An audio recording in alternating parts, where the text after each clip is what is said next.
Library's virtual author chat. My guest today is Roni Denholtz.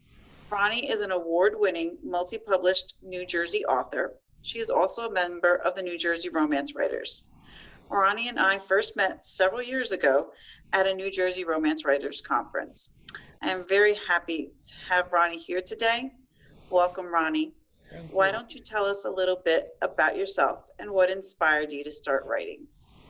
Well, I discovered I have a vivid imagination in elementary school. And what really inspired me to write was the Nancy Drew series. I loved those books. I devoured them. And I said to myself, someday I'm going to write a series like Nancy Drew. And I didn't exactly, but I did write children's books, children's stories that were in magazines. And then I went on to do romance novels. But that's what really got me into reading and writing. I was the kind of kid who would, when I was bored in class, I would sit and write in my notebooks instead of doodling like everybody else. And, I would just make up stories with my dolls. And I realized I really should write some of them down, and I did. I still have some of those early Nancy Drews. I found them in a closet that I was cleaning out a few months ago. And they're kind of funny. But that was my real inspiration. I also liked kids, and I decided early on I wanted to be a writer and a teacher. So as I was finishing my master's in education of the handicapped, I decided I shouldn't keep putting off writing. I don't want to say one day, oh, I should have written when I had the time. And so I decided to get serious about writing. And the first place I turned was the public library. And I discovered there were books on how to write. This is just one. It's one of the Writer's Digest series. It's called Plot. But I have, I think, every one of their books. Phyllis A. Whitney was a favorite author of mine, so I got her Guide to Fiction Writing. I took it out of the library originally. I kept taking it out so much I finally ordered a copy for myself. And I also went to bookstores, and I discovered a book called Writer's Market. This is the 2019. If you're serious about writing, though, you should get the newest edition, because this information gets updated all the time. You can also get it online. And it discusses the requirements for publishers all over the United States and Canada, whether they're looking for books or magazine articles. So I started with short things, romance confession stories and the confession magazines, children's stories. I even did a little bit of poetry in some of the poetry magazines. And I slowly built up a resume. And then I decided I wanted to write romances because I loved reading them. Somebody says, is the Phyllis A. Whitney book still useful today? She wrote it a long time ago, so the marketing information is dated, but the stuff about characterization and plotting, I think, is still valid. And of course I would recommend reading more than one writing book. Get some perspective, and not everybody agrees with everybody else, but use what resonates with you. So I started writing a book, and my first romance novel didn't sell. It needed work. Somebody gave me a critique of the first few chapters and said that my pacing was really slow, and that's probably because I had a lot of backstory in the beginning, the way they did with romance novels in the 1960s. Because I grew up reading Phyllis A. Whitney and Victoria Holt and Mary Stewart, and they put a lot of descriptions and backstory in the first couple of chapters. So I worked on that first book, put it aside, wrote another one. I didn't sell either of those, but eventually I took the first book out because I really loved the story, and I totally rewrote it. And I had an agent tell me it would never sell, but it did. It sold to Avalon Books, which was a publisher that mostly sold to libraries. And that's how I got started. Nancy's saying that her first book had 3 pages just describing her heroine's apartment. Do you consider yourself to be a plotter or a pantster? Do you do everything? Do you plot your whole story ahead of time? Do a vision board, or are you more I sat down, I just get to the keyboard and the story's playing in my head? That's an excellent question. When I was first writing, I used to just sit down and write, and then invariably I'd get stuck in the middle. And then I realized I had to do some plotting, and that's why I got that book on plot.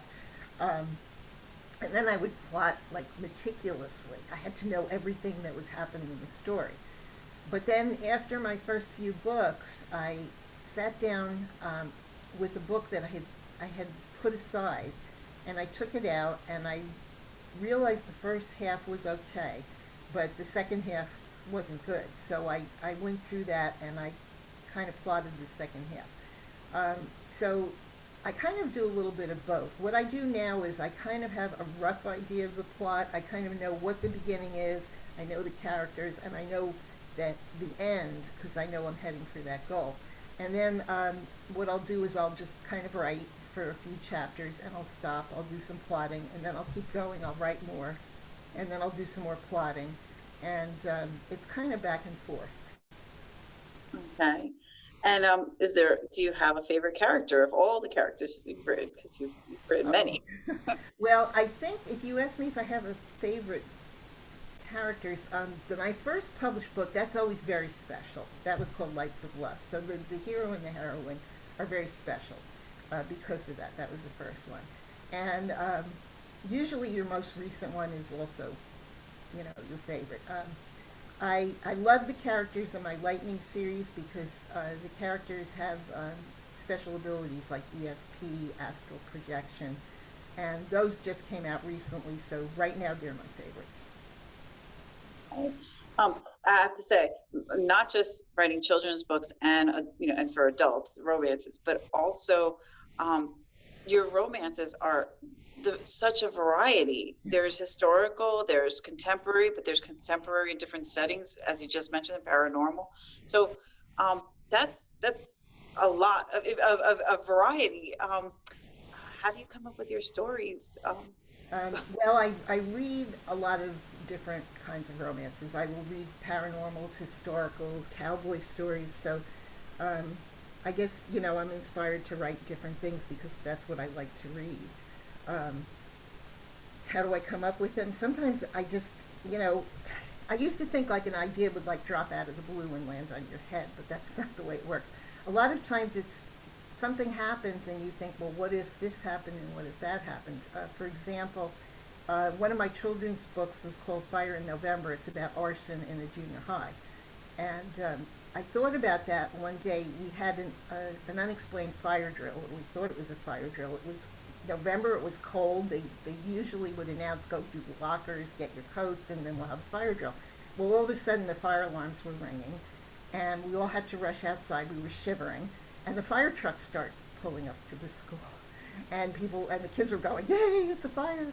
And, and I was teaching, I was freezing, and finally they said, okay, it was a fire in the kitchen, we can all go back in. So, we went back inside, and I started thinking, well, what if there really was a fire and it wasn't in the kitchen? And then the next, my mystery reader's voice said, well, what if somebody set the fire on purpose? And that's how I got the idea for that book. My paranormal psychic series, I'm not quite sure where I got the idea, except I've always been fascinated by psychic abilities. And so I think maybe it was kind of sitting in my subconscious for a while. Nancy asked a question.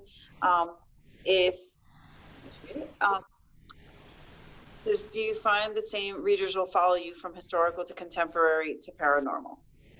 I think a good number of them do because they seem to like, my writing style or my voice. I have gotten emails from somebody who started reading me when I was part of Roxanne St. Clair's Barefoot Bay World, Kindle World, which was a collection of stories all set in something called Barefoot Bay. And then she's followed me with everything I've written since.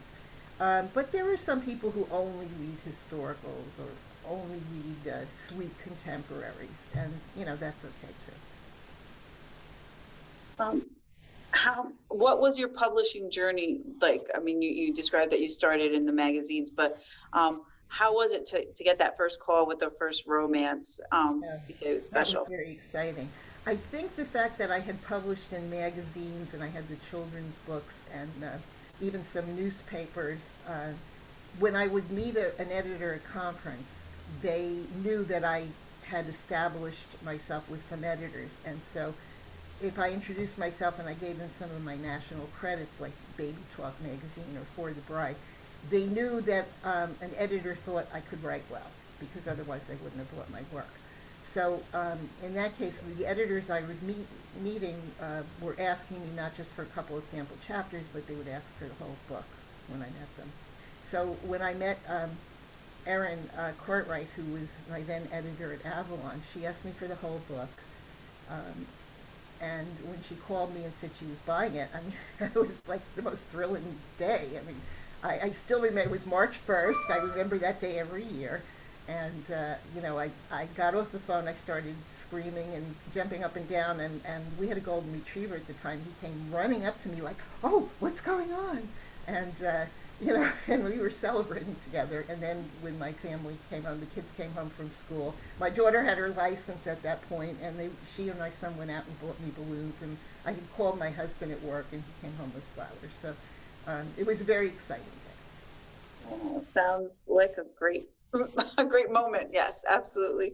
Um, what what's a writing day like for you? Like, how do you have like set amount of times? What time of the day Well, is this is what best? I try to do. I also work in real estate. My husband and I own an independent real estate company.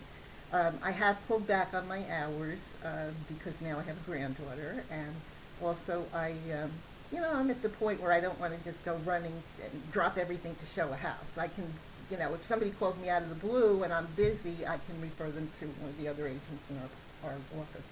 So normally I go into the office in the mornings, at least until the pandemic. And there's always a lot of paperwork to do in real estate, and you have to keep up with the listings. And then I would come home, take the dog for a long walk, and then I hang out with the dog in the afternoon, and that's when I do my writing. That can change. I could have a real estate appointment in the afternoon, and I'll write in the morning. I learned to be really flexible when my kids were little, and I had to take advantage of nap times and writing at night after they went to bed. So I'm pretty good at adjusting my schedule. But normally it's the morning is the quote other job, and the afternoon is writing. I recently participated in the Jersey Romance Writing Challenge, and then it was like, write whenever you can. If you have 10 minutes, sit down and write one page. Um, and your last book, you mentioned the trilogy, the Lightning Strikes. Is there something beyond what is in the blurb, like that you can tell us about, how they're connected? Oh, yeah. So this is the first book. Um, there is a brother and his two sisters. One of them is his twin, and they've had this dream. The twins were struck by lightning when they were little, and they developed. He developed the ability to have mental telepathy, read people's minds, and she has precognitive dreams. And their older sister is struggling to develop her ESP and improve it because she was never struck by lightning. But they start a center where they're studying people who were struck by lightning and have all kinds of abilities, whether it's mental telepathy, telekinesis, astral projection. And I just love the idea of a center like that. I even found a building in our town that I imagine as being the Lightning Center. So the first book is about the hero with mental telepathy and a woman who can astral project, but she can't control her projections. So, and they're putting her in some situations she doesn't like. So that's not all in the blurb. And then the second book,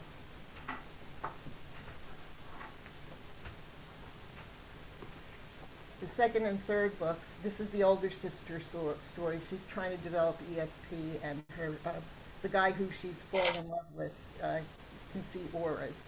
And then the third book is a reunion romance. The heroine has precognitive dreams.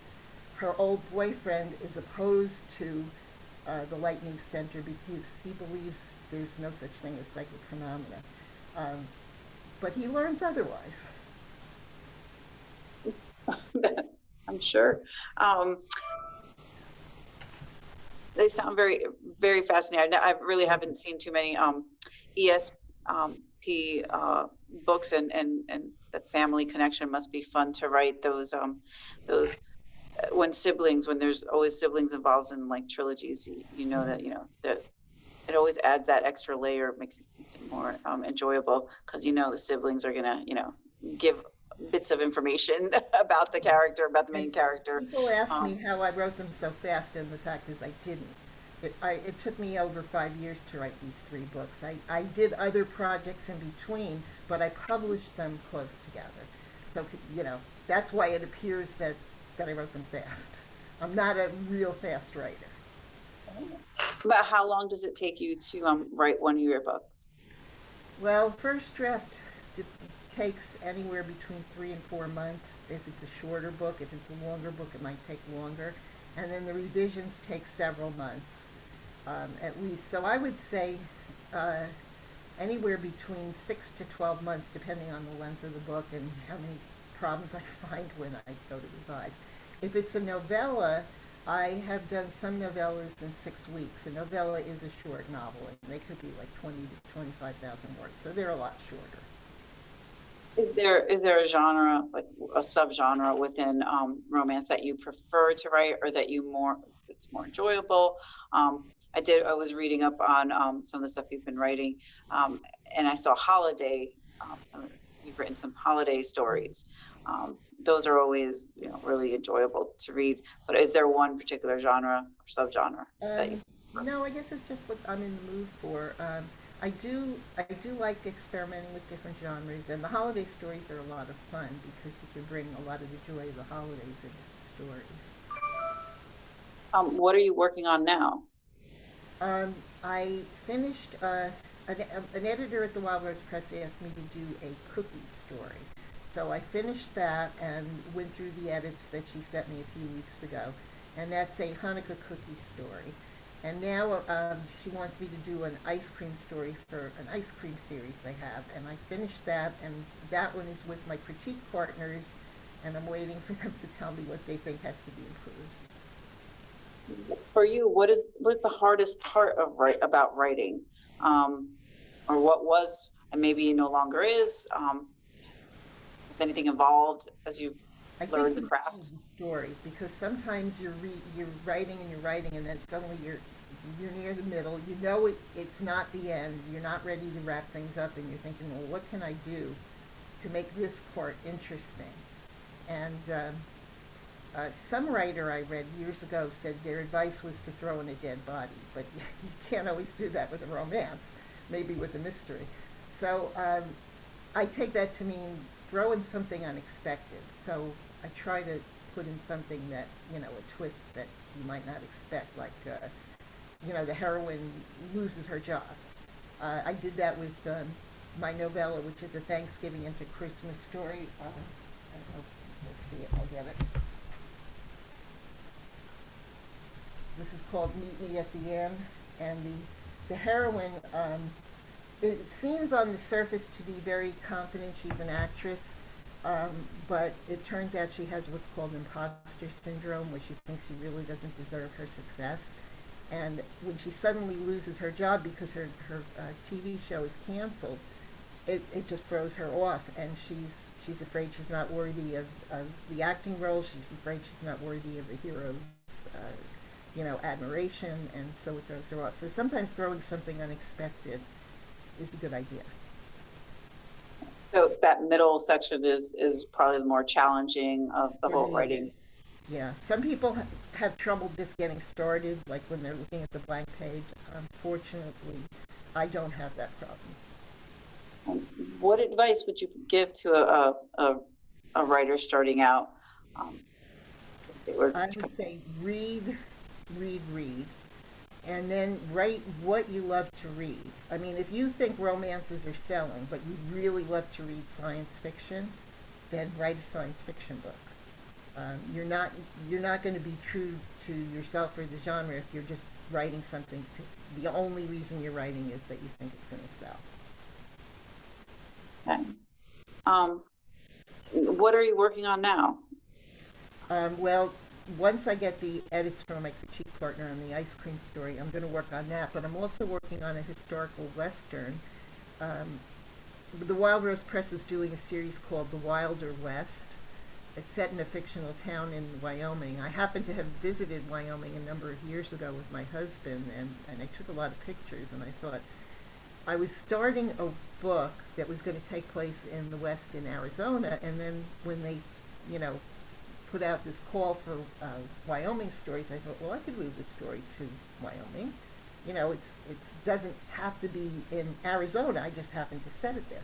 So I started that actually about 2 years ago, and then I put it aside because I was doing other things, and now I'm going back to it because they're having this call for submissions, and my editor liked my idea.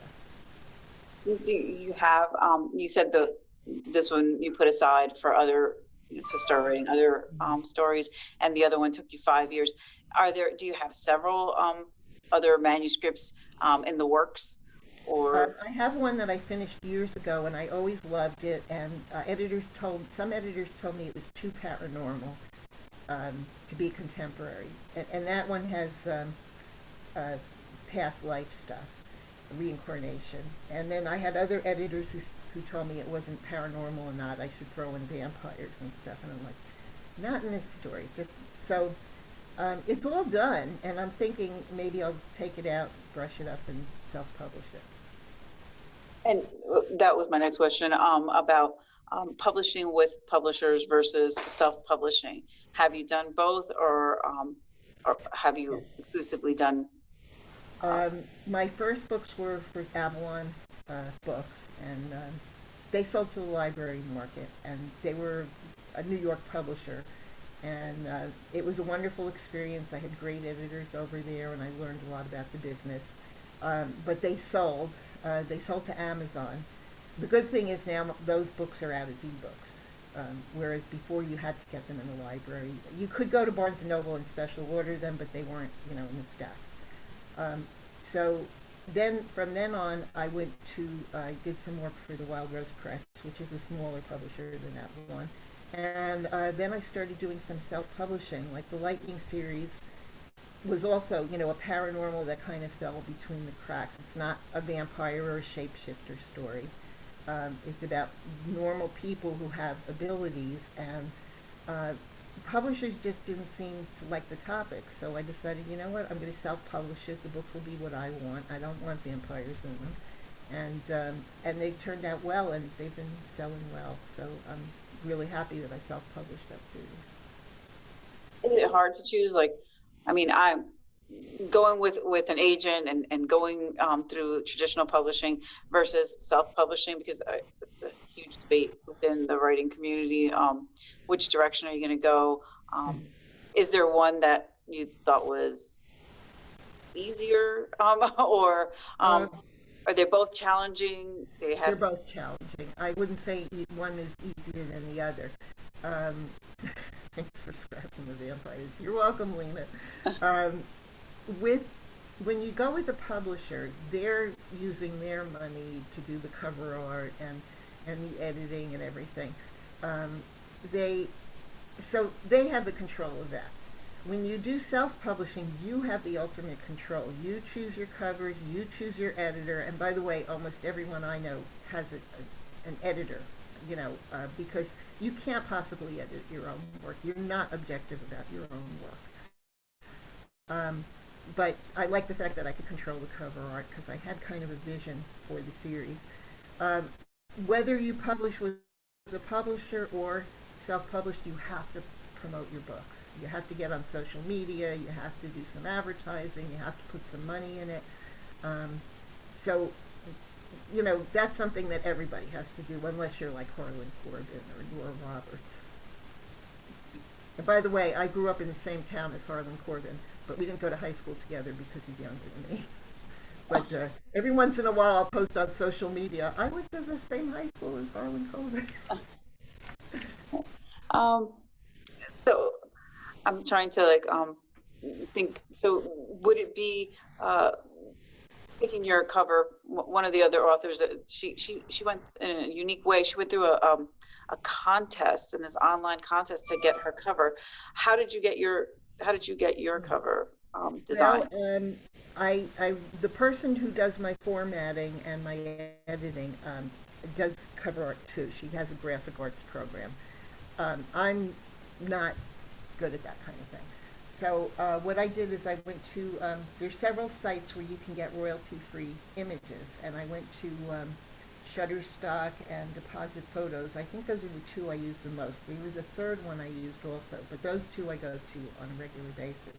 And I chose images that were maybe not exactly like my hero and heroine, but close enough that I could see them on the cover, and that I chose the pose I liked, and then she designed it with the title and my name. And sometimes I'd say, no, I want this done differently, or I want the lightning background different. So we worked on that together. I did see a question somebody else had about cover art, but it kind of disappeared. Yep. Did you have fun with the cover design for the Lightning series? They're terrific. I have to agree with Nancy. They're beautiful. Oh, Really thank you. I striking. had a lot of fun. The funny thing was, I found the image I wanted for the third book immediately. And then after, for a few weeks going through images, I found the second book. I could not find the one I wanted for the first book, because the hero and the heroine both have dark hair. Now, in the book, he doesn't have a beard, but I couldn't find a beard for this guy, so I ended up with a guy with a beard. But he looked close enough to the hero that I figured, okay, it's too hard to take the facial hair off and stuff like that. But that was a lot of fun. But it can get frustrating if you can't find exactly what you want. When you work with a publisher, though, you sometimes can get your input and sometimes not. Avalon generally didn't do too much with giving me input, but one of my books, I like this cover a lot. It's also with me, which is dedicated to my grandmother's memory. She came from Argentina, and I saw an advertisement with a picture kind of like this, and I sent it to my editor, and I said, I think this would make a great cover. And their artist actually found this picture, which was very similar to the advertisement I sent them, and they used it. So I was very happy with this cover. But there were other times I suggested something, and they just didn't use my suggestions. And what about titles? Have they always stuck with all your titles that you've come up with, or No. changed? Um, they did with some of my books. Salsa with Me was a title, and Lights of Love, my first book, they used, and Somebody to Love, because that was a record that the heroine kept playing. She was a DJ. But I had one I called Falling in Love, and they said there were too many titles that were like that. So they named it Negotiating Love. It's about a teacher on the negotiations team and a Board of Ed member. And I don't know, I didn't like the cover. I wasn't crazy about the title, but I had nothing to say about it, basically. And who do you tend to like? What authors do you tend to like and read? Do you read just exclusively romance, or do you read mysteries?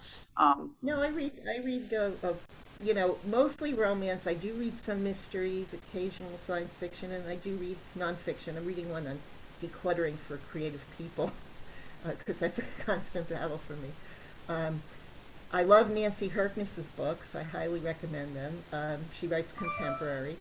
I read Nora Roberts, Beth Seata, who's a New Jersey romance writer, who writes a very humorous book, and sometimes I really feel like something humorous. Carolyn Brown, who writes humorous westerns, like cowboy stories, and Carolyn Brown is usually good for some laughs, especially if I feel like I need something humorous. I've read Harlan Coben, other mystery writers who are cozy mystery writers, like, I know her with her real name, but she writes as Tina Kashian, or her cozy mysteries, and Karen Smith, who also writes romance. Tina and Karen both write romance. So I feel they bring good characters into their mysteries, where some other mysteries, you don't get as much of the characters. But the romance writers, I think, really do the mysteries well. A lot of them do cross over, yes, Yeah. and do straddle both genres really well. Um, I know that when I created your flyer, I mentioned that, you know, we did have some books in house, and the same titles that you mentioned were library, but we also I also offered, you know, the titles that were available on Hoopla, which is a vendor that we use here in the library for digital. The process of getting onto all these like all these sites, is that difficult, or is that done? Do you do that, or is that something that's done by your publisher? Um, Um, well, the publisher, like the Wild Rose Press, gets it on the sites for me. I don't have to do anything. For the self-publishing books, my formatter, the company's called Formatting for You, and Judy is the owner. She uploads them to the different sites, and I tell her which sites I want them on, like Apple and of course Amazon, Barnes and Noble. I do what's called going wide. I don't just do Amazon Kindle. Um, so I go wide so people can find me in different places, and she does that. I could probably learn to do it myself, but I'd rather use the time to write. So because it is time consuming, and learning it could probably take months. But I do know other writers who do it themselves. I recently read an article on audiobooks. There's such an incredible, you know, surge in people using them and listening. But self-published audio, like created audiobooks. It's really thing that's happening now. Is that something you would consider? I would definitely consider it. Right now, there's been a little controversy about people getting their royalties, and I kind of want to wait till some of that settles down. But yes, I would definitely consider it because, you know, for instance, I have a blind friend who lives out of state, and she does listen to audiobooks, and I know other people who just like listening to them when they're walking or when they're in the car. That's me. I tend to listen to music in the car. I don't want to be at a good part of the book, and then I get to my destination and I have to stop. My own preference is print. I still order a lot of books from Barnes and Noble or Amazon in print, but I do have a Kindle and I read on that too. I am one of the audiobook people who I almost exclusively. That's why I'm always looking for more and more authors to listen to on audio. So if you, I encourage you to really think about it, because I mean, I know that I here at the library we get so much work done, and half the time we have like earbuds in and we're listening to our books. So I do know that, you know, if you're self-published and you're paying for the audiobooks, some of the actors who are doing the audiobooks want money up front. They will not always do it as a royalty split, which means that you have to put a lot of money into it. So there's a lot of things to consider. okay. Anyone and do any of the participants, if anyone has any questions, if you'd like to type it into the chat, something you want to ask Roni.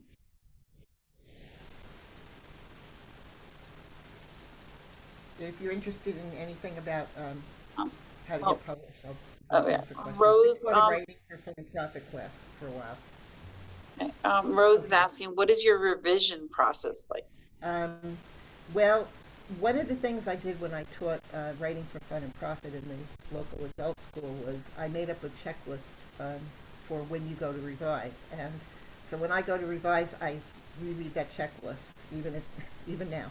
And then what I do is I'll take like one chapter, I'll read it through, and I'll make notes of anything that's really stands out, like, you know, you said this 3 times, or wait, the hero sounds like an idiot on page 5.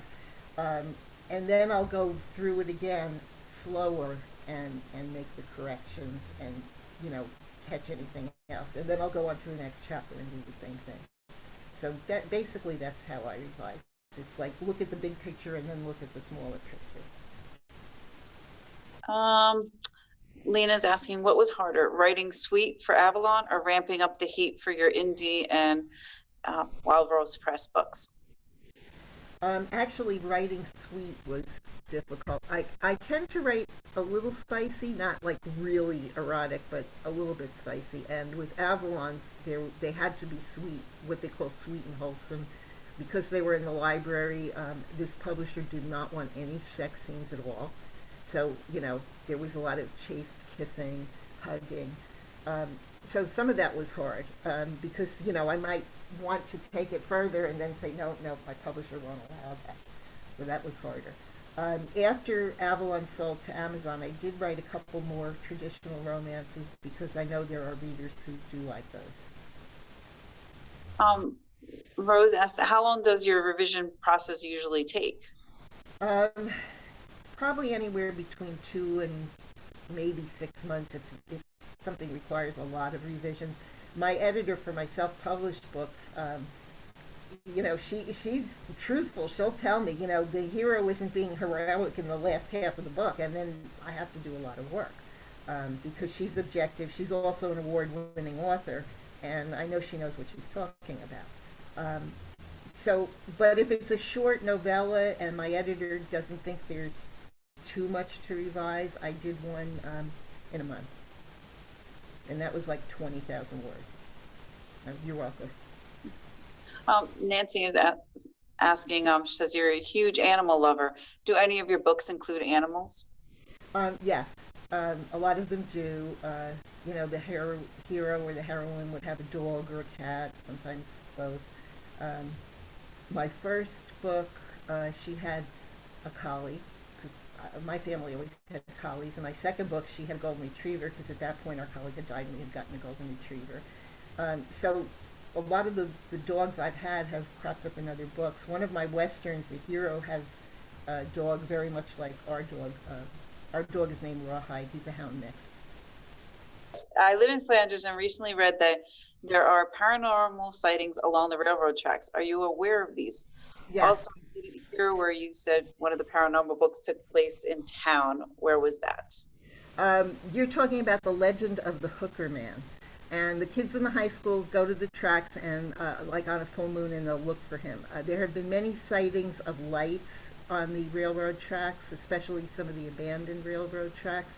Supposedly, the legend is that the Hookerman was looking for something. He leaned out of the train. He had a lantern in his hand, and he lost his hand with the lantern, and now he goes looking for his hand. That's the legend. It's also covered in one of the, the Weird New Jersey magazine. They have books out, and their first book, which I got autographed by those guys at the local Barnes & Noble, they covered the Hookerman legend. So if you're really interested in reading more about it, look for the first Weird New Jersey book, because it does have more about it. And it has some other stuff that's just fascinating about the whole state. Jeanette, your area is known for UFOs. Yes. Yeah. As far as my books, in Salsa with Me, no, it's not in Salsa with Me, in Negotiating Love, the hero and the heroine talk about that legend because I set it in a fictional town that's similar to Mount Olive. It's kind of a combination of Mount Olive and Hackettstown. So they talk about that legend. So, yeah. Is New Jersey like the location for many of your books, or? Yeah. I like writing about areas I know. So a good deal of my books have been in New Jersey. I have written a couple of cowboy books, and they're set in Utah, which is a beautiful state that my husband and I visited 4 years ago. And I have written about other places I've been, like Texas, Vermont. It was fun to read about New Jersey. About yeah, I mean, Salsa with Me takes place mostly in Dover, which is where I taught. And I have other places. I named Stanhope in one of my books, and the Lightning series takes place in the Julia, you probably know that white building that's been for sale forever on Route 46. It's across the street from the old Perkins, which is Adams now, and that's what I picture as being the Lightning Center, and that's in Bud Lake. Although they never say exactly where it is. They just say it's on Route 46. Nancy, commenting about the pets, says you immortalize your pets in your books. Love it. Lena is asking, do you write straight through to complete the first draft, or do you revise as you go along? I usually write straight through, and if I think something is wrong, I'll make a note about it so that I keep up with that forward momentum. However, there's times that I have stopped when I realized that something really wasn't working, and maybe I've gone back to the middle and then going forward from there. So normally just straight through. Is it hard? Do you find it hard to write in the male point of view and the female versus the female point of view, or do you flip flop back and forth and not a problem? Well, I flip flop back and forth, but my editor has pointed out sometimes that my guys don't sound like enough like guys. So yeah, I guess it's much easier for me to write in the female point of view. And when I go to do the dialogue from the male point of view, it does require more thought. For instance, men use shorter sentences than women, so I have to be aware of that when I'm writing the hero's dialogue. Have you ever written in the first person, or? Yes, I actually have a book in the closet that was in the first person. It was like in the style of Mary Stewart and Phyllis A. Whitney. It's a really old book. It's the first one I ever wrote. It never got published, and there's a reason. But yeah, I wrote in the first person. And then when I wrote the confession stories, like for True Romance and True Confessions, those had to be in the first person. And it wasn't that hard because you feel like, you're there. It's like immediate. You're feeling those emotions of the heroine. I'm going to be honest. I love first person, but then you are only in one person's head. I mean, So how do you know what the other people are feeling? Some authors go back and write from the other perspective. I'm not sure how I feel about that.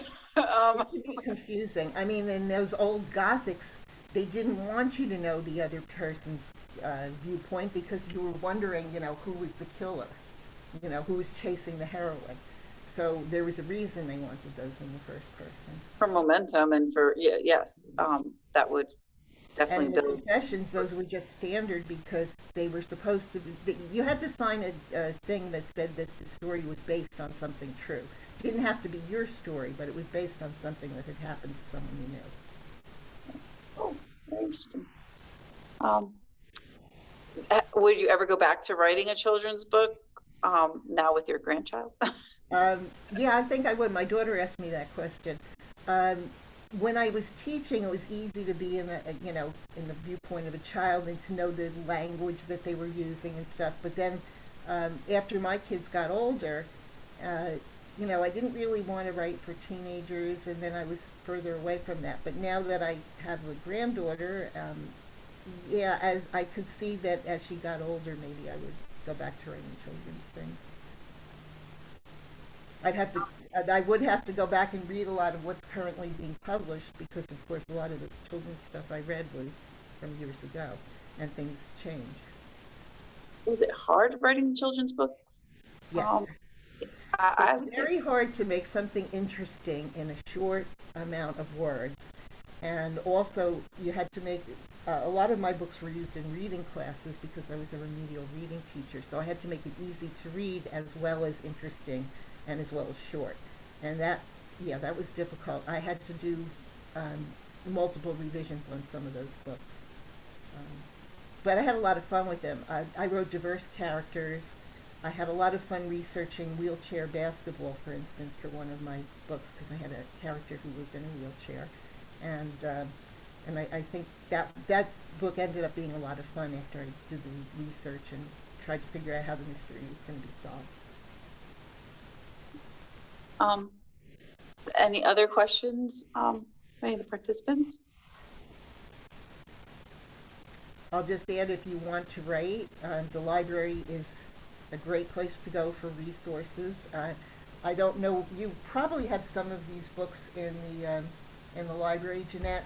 Writer's Market might be in the reference section. Yes. But you can also get it, you know, you can also go to Amazon and get it, and they have an online version too if you love doing things on a computer. Like I said, I prefer a print book. Lena is asking, are your children's books still available? If you go on Amazon, a lot of them are available as used copies. The publisher is not printing new copies though. I'm going to agree with you. Yes, Publishers Marketplace is a terrific source, and it is a staple here. We order one every single year. So we always have the current one, and the other one will always, the year before, will go into circulating so people can borrow it, take it home, look for all of those bits of information. Very, very valuable source. Yeah, and they also have some articles on writing, so you'll learn a lot from that book. Well, I want to say thank you, Roni. Thank you so much for joining us today. I hope all success, tremendous success with your next books, the cookie ones, that will be coming out, I guess, around the holidays. And I do hope that you decide to write a children's book with your granddaughter now in mind, something that she can hold in her hands and say, Grandma wrote this. Thank you, Jeanette. Thank you for inviting me. I always enjoy meeting other people interested in writing and giving some advice if people want any. So if you have any other questions, you can always email Jeanette and she'll get them to me, and I'll email back. Okay. Again, thank you. Thank you, everyone, for joining. And look for this again. It'll be on YouTube, hopefully in the next few weeks. Thanks. Okay. Thanks, Jeanette. Bye. Bye.